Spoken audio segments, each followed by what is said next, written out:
All right, guys, thank you for clicking on the video. So here is the XLR, has the prototype Max-Din in it. We are getting ever closer to 80, but we are not there yet. And so the reason I'm showing you this video is I'm going to tell all you Max-Din buyers for the XLR something I haven't told you yet. And so you're going to learn about it in this video. Stick around. You're watching KnightDriveTV. I always wanted to build fast cars, so self-taught I started with engine swaps, composites in my apartment to multiple shops, tuning, fabrication, and more. 10 years later, the big time, SEMA, Speed TV, I climbed from nothing, but I lost it all. This is my new ride, KnightDriveTV.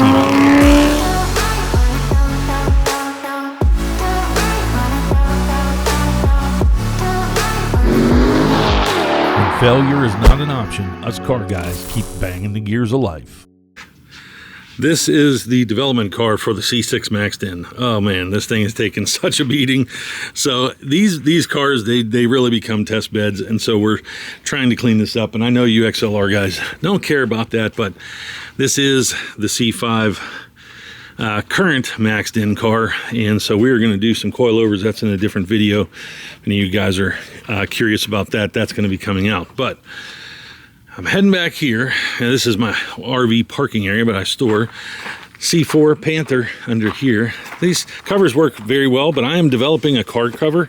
Guys, I talked to some people at Apex. I want to do something special. I'm you know, a person that has cars outside in very harsh conditions because of Vegas is very bad, and I've experienced some things with existing car covers, damage to cars. So we're working on a system that is going to be what I think is probably the best car cover system, especially for guys that have cars outside. So keep an eye out for that through 2026. Hopefully going to get it done fairly quickly. So this was the first XLR I bought. This is up the street. The other one is Video Bob's. This is the one that I bought first. It became the first car to kind of do the initial testing in when I showed you guys the C6 unit working in that car. So here's the key. Here's the thing. I have to cut wires out of this car. So yeah. So what am I going to be doing with this? Well, we're taking things out. I'm going to be parting out this car quite a bit, and I'm going to be doing that to take certain pieces out that I need. Please don't email me with I need this, I need that, because I'm not quite sure yet. But we are going to be taking this car apart, and so in a future video you may see I may be getting into some things. If there's anything you guys are curious about, is there a particular part of the car that you want to see explored a little more in depth? Are there issues that you guys want figured out that I can help you with? I can go through a lot of things using this car as the basis for that, but I realized, okay, it opened anyway. I don't know, the fob must be somewhere.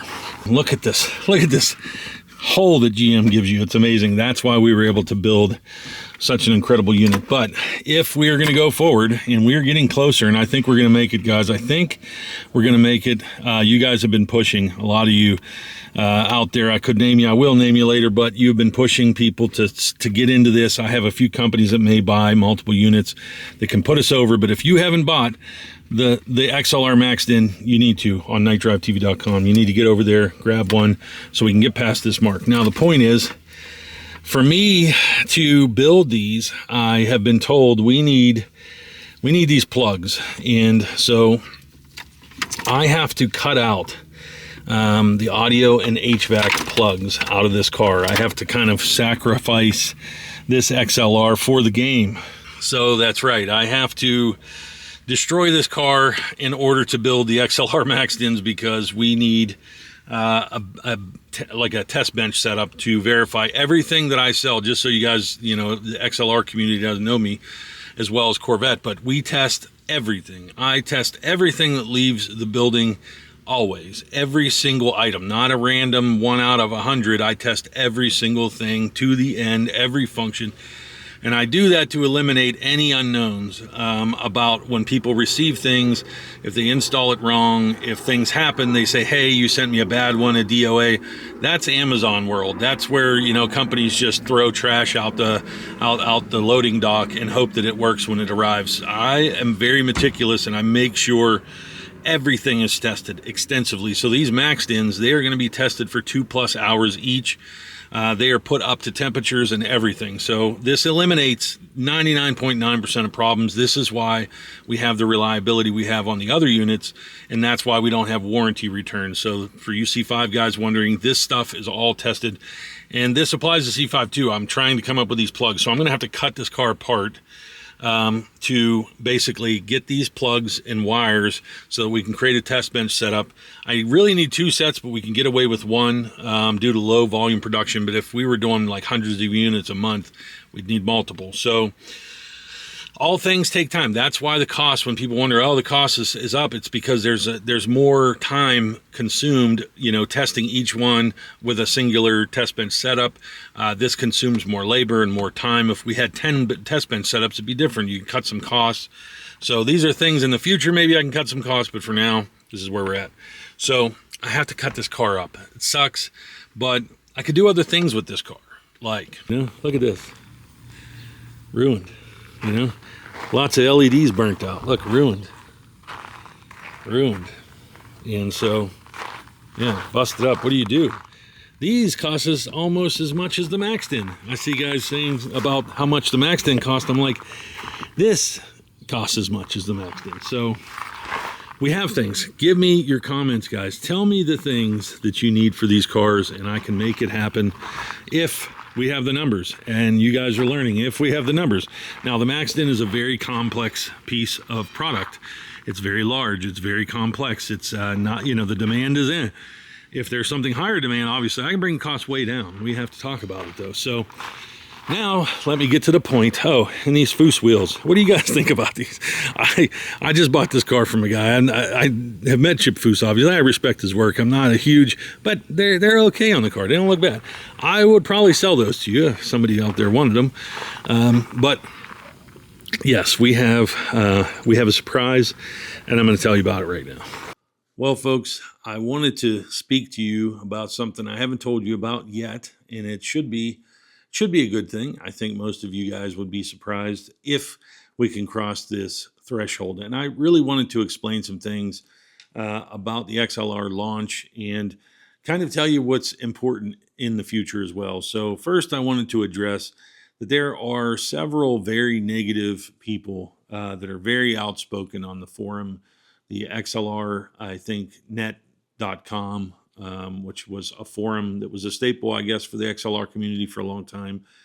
Somebody in there that supplies parts has been a very vocal opposer of this product. I don't know why people in the XLR community would oppose a company bringing something new to a car that is essentially entirely ignored by the aftermarket across the entire landscape. I mean, there's not many cars that get nothing.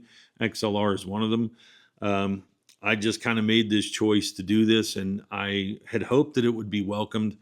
But as I've repeated on this channel, and I've talked to people in the Corvette world, you can think you know a lot about the industry. I've been in the automotive industry my whole adult life. I mean, the predictors for different demographics and different types of owners, different types of cars that attract a certain type of owner, you're just continually going to learn a lot of lessons about people. And, you know, strangely, people are just very guarded about these cars. I look at the Elante and I see Elantes for $5,000 and $6,000. And, you know, I think it's, you know, I can appreciate when people like a car and they like what the company originally offered them. But I don't think that should create some type of gatekeeping situation to where we don't alter it at all.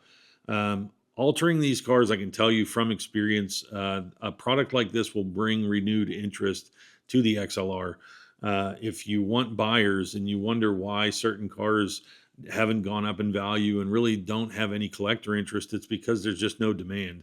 Rarity does not equal value. Rarity plus demand equals value. And so if you can put some demand into the market of XLR, it would be very positive for people. And I can tell you that it's products like this that get the attention of new owners and people who have never considered an XLR before, mostly because they just don't want a car they can't do anything with. And that's clearly held back the XLR with the North Star engine and the automatic and things like that. So, you know, breaking these barriers, whether people like it or not, will bring renewed interest to the XLR platform. So if you're out there and you just have this burning hatred for a product like this or something, I mean, it's fine if you don't want it, but it doesn't mean other people don't want it. It doesn't mean it won't impact and benefit other people that own the car. So try to calm yourself, I suppose. But that being said, if you guys who have participated know we haven't crossed that threshold of 80, and I've talked about 80 a lot of times, but I want people to understand that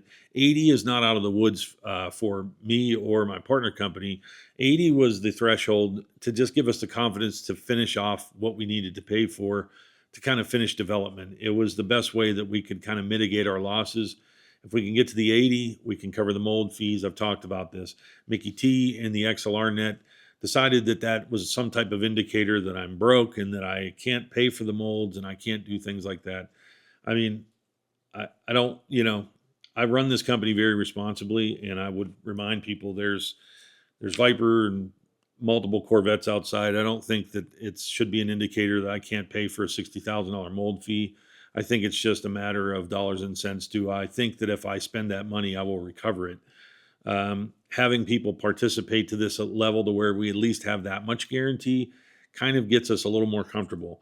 That being said, I still need to get to probably 250 units sold to really make this a wise decision. So when this comes to me developing other things, taillights, headlights, things like that, the lack of participation and the naysaying, it clearly goes into my mind. But like I've done with Corvette, I am going to surprise, I guess, the XLR community with this on screen. So what you're seeing here is something I've done for the Corvette guys. It is a commemorative custom design coin by me. It is about 2 inches wide, and they're pretty nice little pieces to have, I guess you could say. But with every XLR purchased, you will receive this coin. And while it's just a little shelf piece or something, a little knickknack to go with the car, typically with the Corvette community, when I release another product, if I release another product, the coin holders generally get preference. They get first email notification, and they get discounts. So it's a way to kind of pay back, I guess you could say, if people do pay launch pricing and they do invest in the company in the sense of investing in the product. It's a way that I will try to work to give back to them and also increase interest for subsequent product launches. So this will be shipped with your unit. They are limited. I will probably limit them somewhere in that 250 range. So anything beyond that, you will not get one of those. So it's something else I felt like I can do to create some interest and to just give XLR owners, something unique to have that supports the brand. And it's just a little something extra that I try to do to show appreciation to customers that participate and put their money out there to kind of fund something forward. But this is a community effort. The last thing I'm going to close with is what is very important if we are able to go forward is I've seen reactions. Obviously, I've launched the C6 unit. I learned a lot from that. While most people can generally work their way through this, it's very simple. It's very plug and play. That is not going to mean that there aren't people that have some type of difficulties. That doesn't mean there aren't people that are not going to understand the Android system. Some people get frustrated very quickly, and they turn to online and start airing their laundry. And what I will tell you is this is another risk that we are really considering. Getting to the 80, like I said, is one thing, but it's imperative I get to 250. So the moment people tend to pay a price for a product, they start to elevate these massive expectations of immediate answer the phone, do as I say, get on and tell me what I need to do. Look, I try to accommodate everyone. I try to give as much information as I can. This should be extremely easy to install, and they are extremely easy to install. But let me tell you, we have had no shortage of audio shops who are upset that you didn't go to them for a double din Kenwood and realizing, geez, this only installed in about 20 minutes and we can't build this out. So we're going to make this a real big debacle. And I have evidence of shops having done that. There's just people that I don't know why they have certain motives to cause problems, but inevitably when those people go online and become very vocal, it damages the product. They do it because they know it has an effect. And if you want to do that to Amazon, or you want to do that to SpaceX, or you want to do that to the US government, it's fine. But when you do it to a small business, someone who is out here trying to make parts, I can tell you that it's just damaging. And the fact that you are willing to go out there and destroy someone's livelihood so easily because you have 10 minutes of difficulty, or an hour or a day of difficulty trying to understand something, it's insane. So that being said, the finisher here is the finisher is the finishes. People have talked about some of the finishes. The XLR has this variety of silver, shale, cognac, or cashmere. I know this is an issue and a concern for people. I see those paint colors are available online as available products that you can buy, I guess, to match paint or repair interior. I don't know how well they match exactly, but that being said, this trim is not incredibly difficult to remove.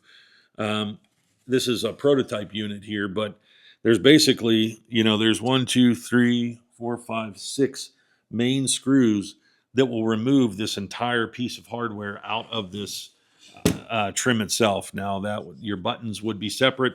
Your buttons would have to stay black, but you could easily extract this and paint this. And I understand that people would love to have that option, but the issue it creates for me is I would have to stock 4 different options. We can't even sell 80 units, guys. So the fact I'm sitting here making a video on a $8,000 camera, and I'm putting it on YouTube that I've worked on for many, many years, the fact that I'm even making this product, there's not many business decisions I've made that sometimes I heavily question, but this is one of them.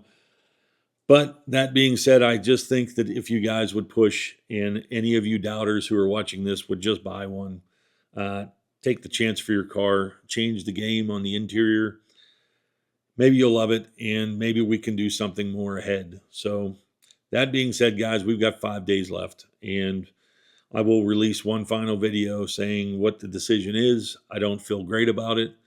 I wish some of you guys who have emailed me saying you're going to buy it would go through with it. We have 75 plus people that said they were going to buy it and click the link that are not buying it. So we'll see. That's it. Sorry, it's been kind of a blab video, but I'm just trying to give you guys information and answer your questions, and that's about it. So I will catch you on the next one in about 5 days, on the XLR at least, and we will see what we got. Catch you later.